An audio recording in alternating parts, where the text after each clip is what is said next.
Hey you guys, and welcome to Mr. and Mrs. Social Studies.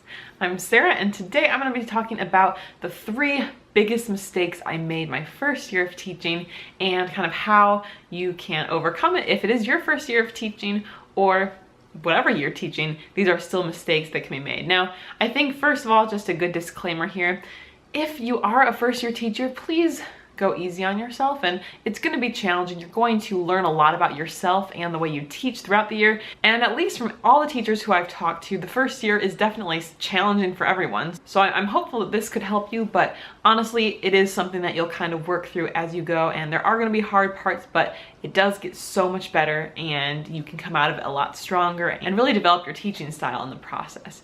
But without further ado, here are the biggest 3 mistakes I made my first year of teaching. My first mistake was that I didn't plan in the big picture. Like, I didn't really plan thinking with the whole year or even with my units in mind. I was very much planning day to day, and honestly, there were even plenty of days, more than I'd like to admit, where it was, the day of, and I was going to be teaching in 10 minutes, 15 minutes, and I still didn't really know what I was going to be doing that day. It was definitely a stressful year.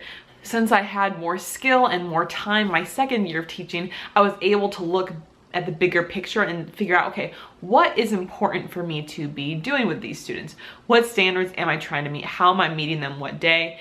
And it was a lot easier for me to kind of see that big picture and know where I was going to help me decide, is this lesson something I should be doing, or should I be doing this to get myself closer to the goal that I'm trying to achieve? And when you're in survival mode, just like one day at a time, it's tough to make sure you're aligning everything that you're doing with the big picture, with your goals and with your outcomes. And that put a lot of pressure on me, and it made me have to do more work after my first year of teaching because I had to reorganize things. So I definitely wish I would have planned more with the end in mind and kind of like big picture when I first started. My second biggest mistake that I made was overcommitting. Now, it is tough when you're the new teacher. Sometimes there's more expected of you in terms of extracurricular activities. Maybe you're kind of required to take on some of these additional activities. And maybe you are wanting to just say yes to a lot of things because you don't want to disappoint your boss or your principal or administration. You don't want to disappoint other teachers that you're working with.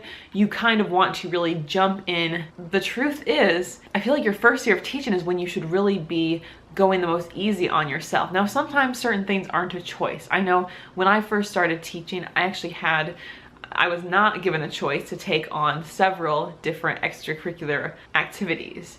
And then, of course, later on, then I added some of my own on extra, so I didn't really help myself there in those. But the idea is, be patient with yourself. Give yourself time before you jump in. Now, obviously, if you're really passionate about doing a certain activity and that's one of the biggest parts you love about teaching and being able to do that, like I coached track and I really enjoyed that, I mean, fine, that's a different thing. But I think making sure you're upfront about your limits, and rather than just saying yes without even really expressing yourself, I mean, I would encourage you, even though it's a little bit scary and stressful, I would encourage you to be upfront with people who are asking you to take on these responsibilities and say, you know what, I think my #1 priority here is being a teacher, and to be honest, I'm not sure yet if I can balance these extra things, and I don't want my teaching to suffer.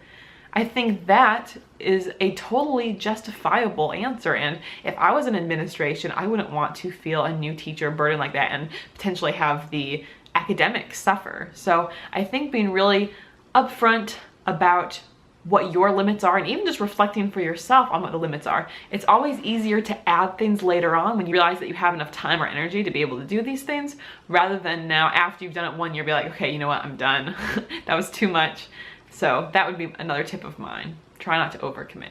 And then my third biggest mistake I made was that I think I was trying to be a little bit too creative, kind of reinventing the wheel too much at times during my first year of teaching.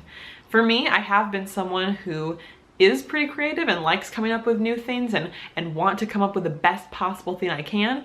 Unfortunately though, a lot of that takes time, and time is one thing you don't have as much of your first year of teaching, since everything is new and it often takes a lot longer. I kind of wish instead that I would have spent more time just sticking with lessons that were more basic or simple, but that would get the job done, and then here and there spend some extra time and really make a lesson pop, or just really have some sort of unique element to it. There's so many amazing resources for your lessons online, whether that is free resources that are available in a multitude of places, whether that's paid resources or even free resources on Teachers Pay Teachers, whether it's talking with other staff in your building. There are so many ideas out there, and a lot of them are really creative, and it just is a matter of kind of searching for what you're looking for.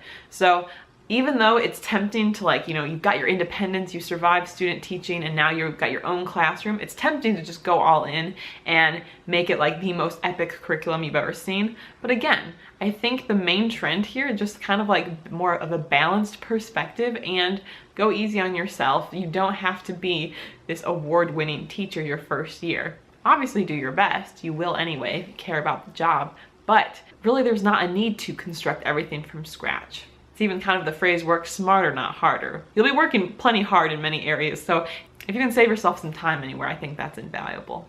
So there you guys go. Those are my 3 biggest mistakes. If you're a teacher who's watching this, who's already taught, do you have any first year mistakes that you made? Love to hear from you in the comments below, and especially as we try to support first year teachers.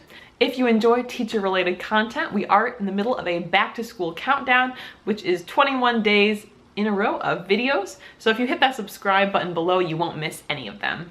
We look forward to seeing you in the next video. Bye guys.